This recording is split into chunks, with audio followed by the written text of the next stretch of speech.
All India Radio. Seithikadambam.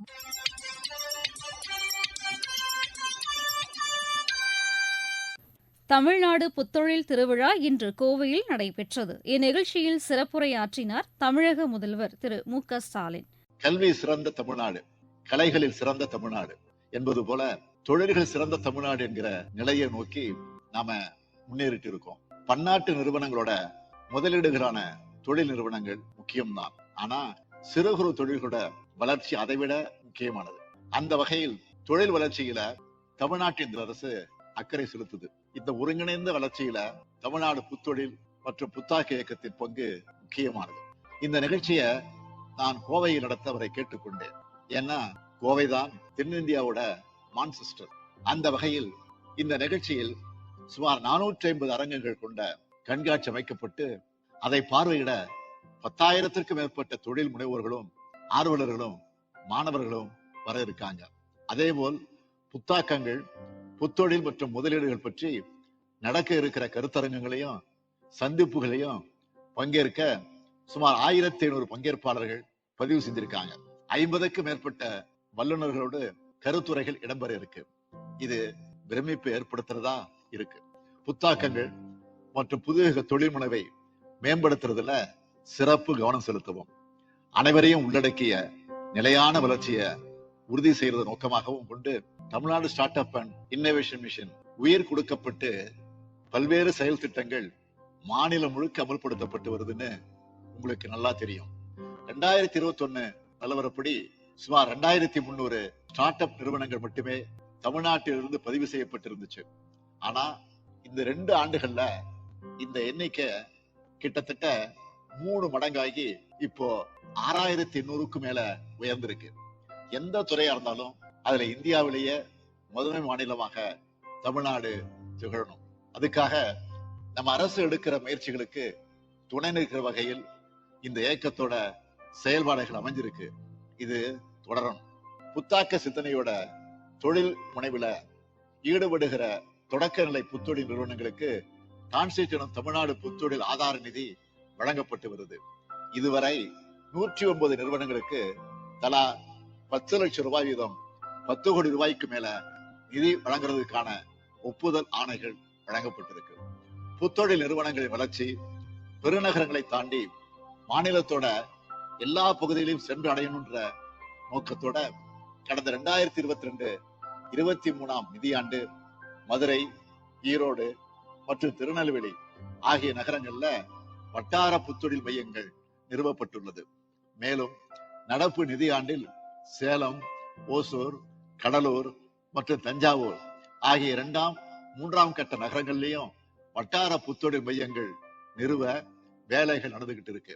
இந்த முன்னெடுப்புல சமூக நிதியை நிறைவேற்றும் வகையில் முன்னுதாரணமாக ஆதிதிராவிட மக்களால் நிறுவப்படுகிற புத்தொழில் நிறுவனங்களுக்கு பங்கு முதலீடாக வழங்க கடந்த நிதியாண்டு 30 கோடி ரூபாய் சிறப்பு நிதி ஒதுக்கீடு செய்யப்பட்டது. கடந்த ஆண்டு இந்த திட்டத்துக்கு கிடைச்ச வரவேற்பை தொடர்ந்து இந்த நிதியாண்டு இந்த சிறப்பு நிதி 50 கோடி ரூபாயாக உயர்த்தப்பட்டிருக்கு.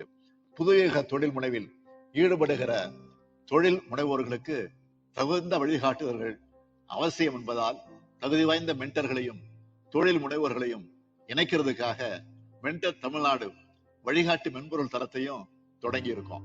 மேலும் முதலீட்டாளர்களையும் புத்தொழில் முனைவோர்களையும் இணைக்கிறதுக்காக முதலீட்டாளர் இணைப்பு தளம் தொடங்கப்பட்டு அதன் வழியாக பல முதலீட்டாளர் தொழில் முனைவோர் இணைப்பு நிகழ்வுகள் நடைபெற்று வருது.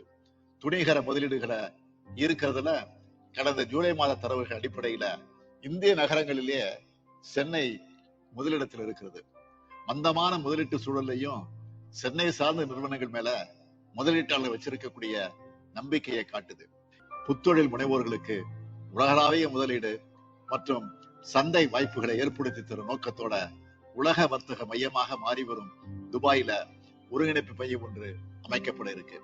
நம்மோட தமிழ்நாட்டை புத்தொழில் நிறுவனங்களுக்கு ஏற்ற மாநிலமாக மாற்றி உலகின் முதன்மை மாநிலமாக மாற்றும்னு சொல்லி உங்கள் அனைவருக்கும் எனது வாழ்த்தையும் நன்றியும் தெரிவித்து விடைபெறுகிறேன். நன்றி, வணக்கம்.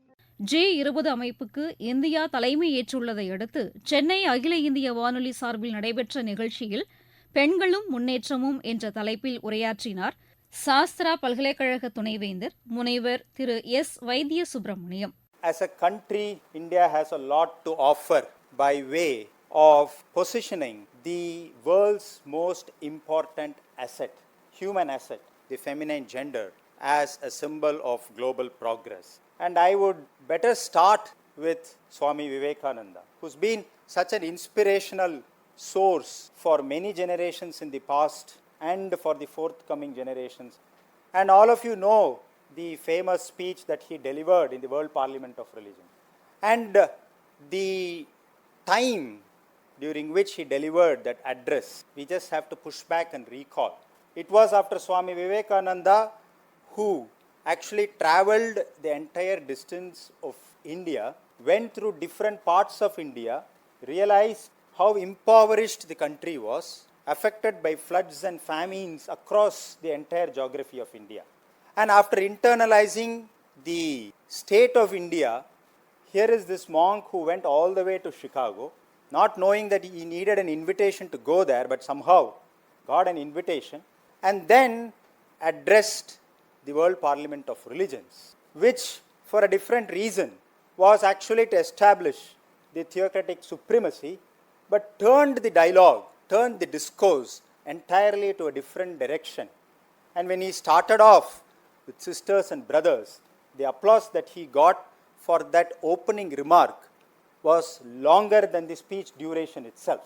So he started off with sisters, and that was one very strong message that he left to the world on the importance of women. And he did not stop there. It was the confidence that Swami Vivekananda had on the nation that made him to tell the world that India is a civilizational power and has the potential to lead the world in the future. And it is only such tall spiritual statesmanship that Swami Vivekananda had can make such profound statements with a visionary foresight.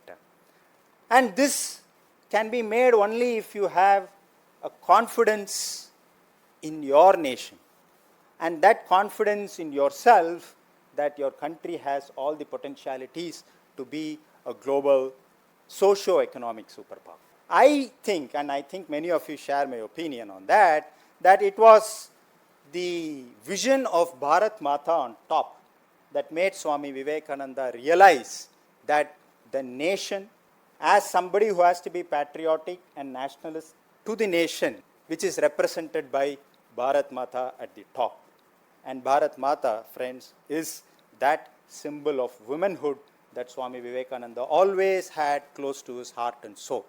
Bharat Mata, as a symbol of India's patriotism, is definitely a strong trigger for all of us to realize that somewhere at the fundamental level, it is India's womanhood that will not only build India, but also provide solutions to the world at large. So that is the first realization that we have to have, because that symbol of womanhood is symbol of development that was seen by Swami Vivekananda as a core civilizational asset of our country.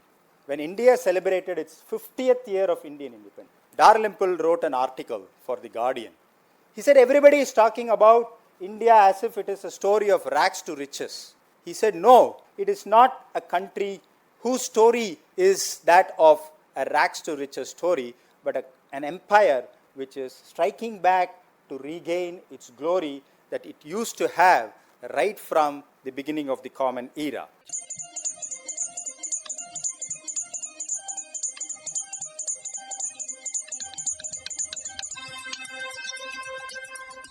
இத்துடன் இன்றைய செய்திக் கதம்பம் நிறைவு பெறுகிறது.